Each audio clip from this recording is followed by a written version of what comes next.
Greetings, everyone. Solomon here. Welcome. It's February 1st, 2024, and I am welcoming our new robot overlords. That's right. Rise of the Robots by Martin Ford. So, I am working on reading this book. I'm at the library, and I powered my way from my bed to the library. And that's the first thing I did with my downtime, with my time off from work. I still have to go back to work at 11 p.m., but whatever. Knowing what I know from reading the book The Outliers, people become fat and lazy and dumb because they don't know how to manage their time. They don't know the value of doing other things like playing video games and watching porn. And, you just get scattered brain, foggy brain, vice, rely on vices, rely on dopamine dealers. You become a content consumer. You become a procrastinator. You just feel like you're in the grind all the day, a factory worker. The whole 9 yards. So what can get you out of this rut? What can you get out of getting stuck? How do you get out of getting stuck, through being a creator? How do you become more of a creator? How do you get human inspiration? How do you grow as a person once you've been taking too much blue pill, Work your job, get your paycheck. There's nothing wrong with that. But at some point, you kind of outgrow the Maslow's hierarchy of basic needs. And some people never do. Like my mom, she was born in China, and that's all she knows. The 9 to 5, or, in America. She moved here, or escaped from China. And that's all she's happy with. There's no such thing as reaching self-actualization. There's no such thing as, higher forms of thinking, higher forms of being, higher, purpose or identity other than, get my paycheck, get my pension, make money. So she doesn't value things. So it's obvious that things like art and fashion is seen as garbage to her. It's fine. You can be yourself, but for those of us who have more of that artistic touch, more of that creator sense inside of us, we want to grow that. These things cannot be bought. You either have it or you don't. I know I have it. As early as elementary school, they tried to introduce me to accelerated like art programs. I was actually in the art program in not only elementary school but also middle school. That was a name for it, studio art, and that was the. Out of all the classes I fucking failed at, it was art that was my main, that teachers saw that I had some kind of positive notion about. So, that's school, but what am I doing to grow myself outside of the social validation scene? What am I doing to develop myself for the sake of myself and my own well-being as an artist? I'm deciding to read. It's basically this Rise of the Robots is about how, everyone's adopting all the S&P 500 companies, Microsoft, Google, Amazon, Facebook, IBM, just the top S&P 500, the IT, information technology, is using robots, and they're outpacing human beings to do jobs and work, and they don't have to pay people anymore. And the sectors that survive are healthcare and higher education. So, my job is secure because I work in the healthcare field, and it's the paying job I have held ever since forever. So that's how I'm paving my way through to the future. Right now, Google, Blizzard Entertainment, Microsoft, IBM, Amazon are having accelerated amounts of lobbying off people, coders, programmers, etc. Again, the rise of robots. They're out, with ChatGPT, AI, being introduced to people right on the cell phone, and you have kids using it to cheat on their tests at school. People are becoming more and more useless.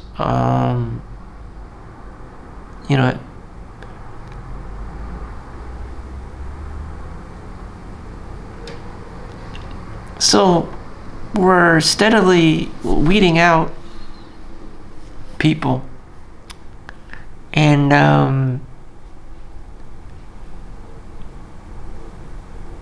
it's going to be catastrophic. If you look at China, what happened during communism, people were so deprived of resources, food, that they resorted to cannibalism. And that's why, people like my mom and my dad or whomever had to escape from China.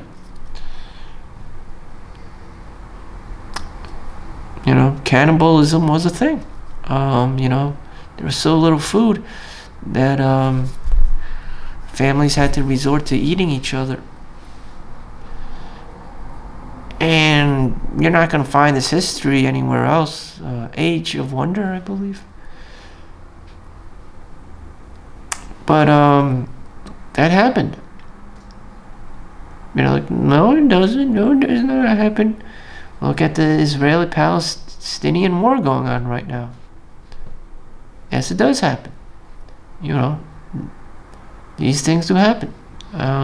Thankfully, I live in America. And,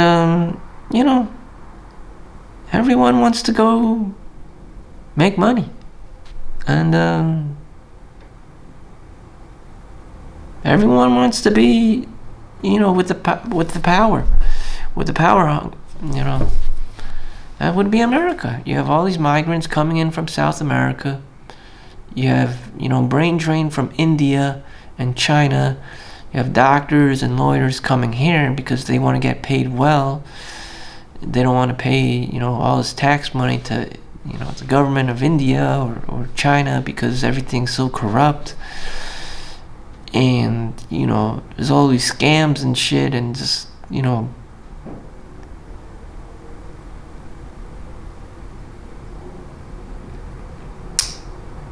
it's very sad.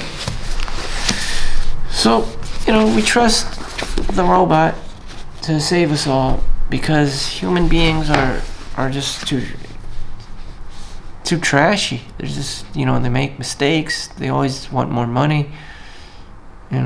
So what's left for people?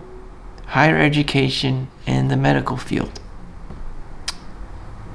In radiology, the radiologist, the reading doctor, they have all these new algorithms and stuff that the computers are able to identify the diseases, the pathology, the bone fractures, the blood clots, the strokes, the pulmonary embolisms, the aneurysms, and whatnot, kidney stones, all by themselves.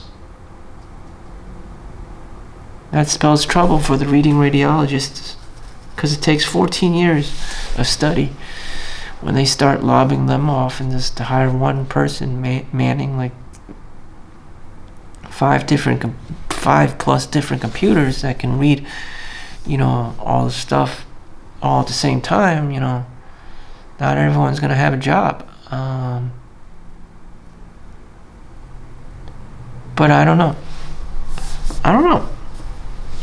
If this is a scenario, if this is the case, then average Joe will just have to man up and become a nurse. You'll have your $90,000-$100,000 salary. You'll have this average ass job that pays well. But they do a lot of work equivalent to that, even as much work as a computer programmer, just like in terms of human. You're taking care of someone. Instead of computers, it's a person you're trying to take care of, which is much, much harder.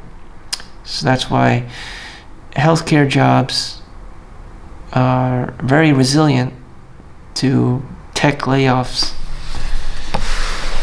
and all that stuff. Anything good news about the rise of the robots?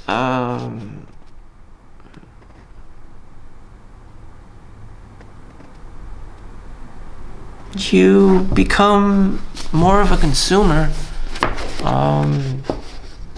Your life would be easier in theory, but people are conditioned to work because of the industrial age, because of the schools, because of the 9 to 5. People are conditioned. Unless you were born in some ranch or some farm, you don't have these constraints that modern suburban or urban people have, waking up in the morning, going to work or going to school, and then going home and then eating dinner and then watching TV, Netflix and chill, sleeping, and then rinse and repeat. That has been cultured, that has been ingrained, and conditioned into the human body of most average ass lay people like myself.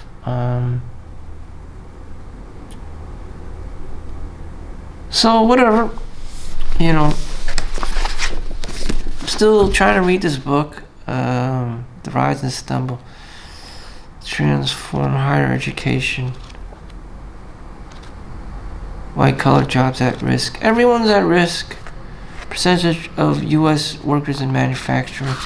And also, who benefits? Your stock prices go down as well.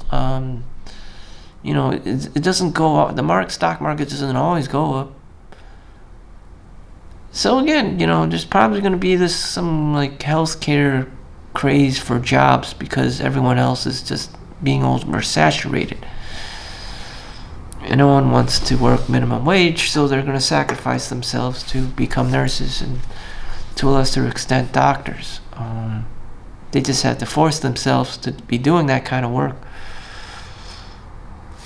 I also have other books that I just picked up randomly. Whether they can help me or not, I don't know.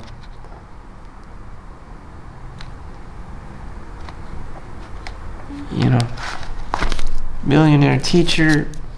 Look, just go to do your 9 to 5. Get all the perks you can. Be an extreme cheapskate. Invest in index funds and work the next 30 or 40 years. If you do need money, if you don't need money, whatever.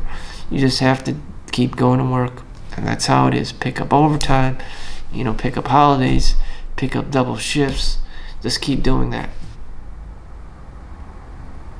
But what about my girlfriend? What about my marriage? I don't know. I never had this innate sense of urgency to be doing that. It's hard enough to be myself, let alone take on somebody else for a long, extended period of time. Be it outside my nuclear family. Damn. If you can do that, great. But as for me, I don't know. Maybe it's because I'm a Chinaman and my standards are just lower. I don't know. Maybe if I was born LeBron James or something, or Michael Jordan, I would have much higher standards or something. I don't know. Or Japanese or something. My standards of living would just be higher, and I would just have that perspective that I'm this father figure or whatever. It's my duty karmic duty to like take care of my family and be the breadwinner and all this stuff. I never had that. I was born, as I said, like an artist, and artists are known to be the starving artist. You're not supposed to be making all this money when you're alive. Maybe when you're dead, but still you're dead. You're not going to be collecting royalties. And that's just the kind of person I am.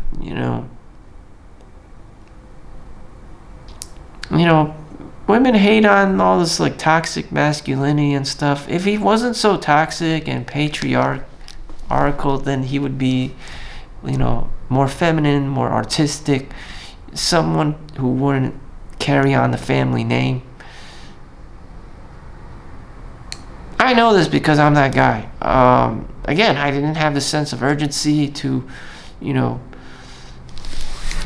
be the patriarch, be the captain or lieutenant or whoever, of the military or the police or the fireman squad.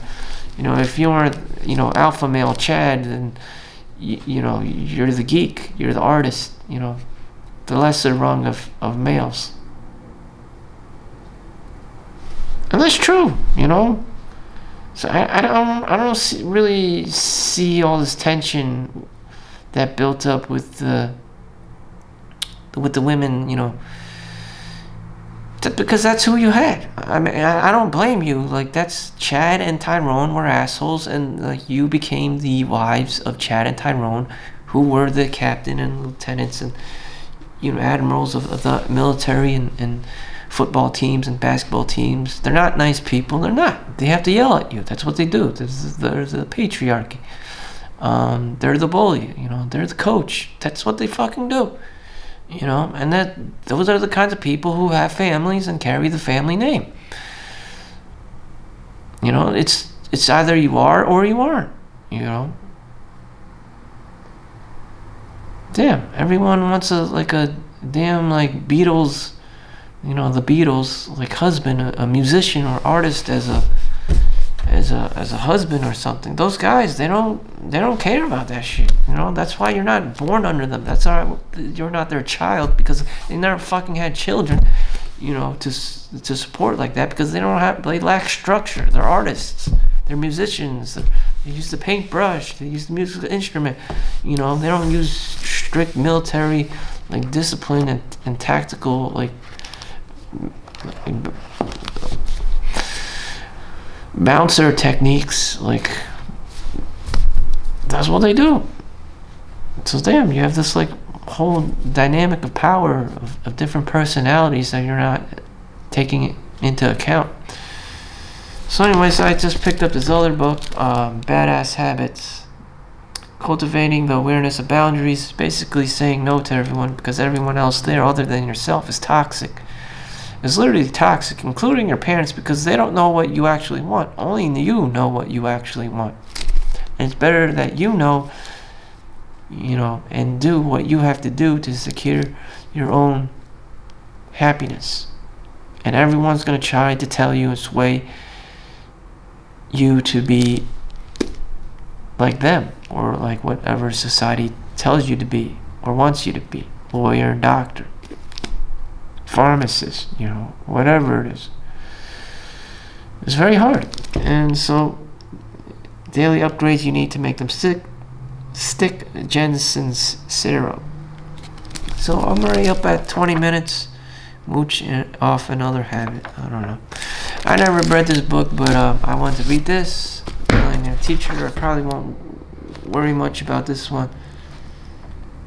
It was a dope comic. Investing bright enough to know it must be a huge market. Most people invest in index funds. What's an index? Ouch, you're making me wag too hard. Index funds. And that's it. So my thoughts, my opinions on today. I did what I had to do. I biked here as soon as possible to read The Rise of the Robots. Someone else jacked the Arnold Schwarzenegger's 9 Rules book. It was like super new, and someone already jacked it. I saw it yesterday. I was going to say, hey, I'm going to come back and read it. Nope, someone already jacked it. That's how valuable Arnold Schwarzenegger is I've seen his YouTube, much of his YouTubes at the age of, I'm gonna say 28 when I entered the radiology program. And since I've been doing the exercises and learning, more to just put in the hard work. So for 10 years, so at the end of 10 years, at the age of 38, I made $100,000. So if I learned from Arnold Schwarzenegger at the age of 10, I probably would have made, $100,000 as soon as I hit 25. So I'm about 10 years behind. But learning about Arnold Schwarzenegger and practicing what he preaches actually works. As far as going in front of the camera and shooting movies and films and stuff, that's a whole new level of wow. You have to be really balls deep into the network, but I guess it's possible for anyone who has LinkedIn these days, especially if you live near New York City. But how many of those of us have tried to be, on Broadway or whatever, only to end up penniless, or everything's just so expensive. You have to network with people. A lot of these people probably don't even give two shits about you, and it's just like you have to be in it to win it. And it's just like, are you that guy, the main lead? And it's very hard. It's very hard. And for every famous producer or director, you have 1,000 scummy ass people or pornographers who will just hire you for cash only. You'll never see the royalties. So it's just another day of work. So that's been me. Make sure you continue working, because the rise of the robots is coming soon to a town near you.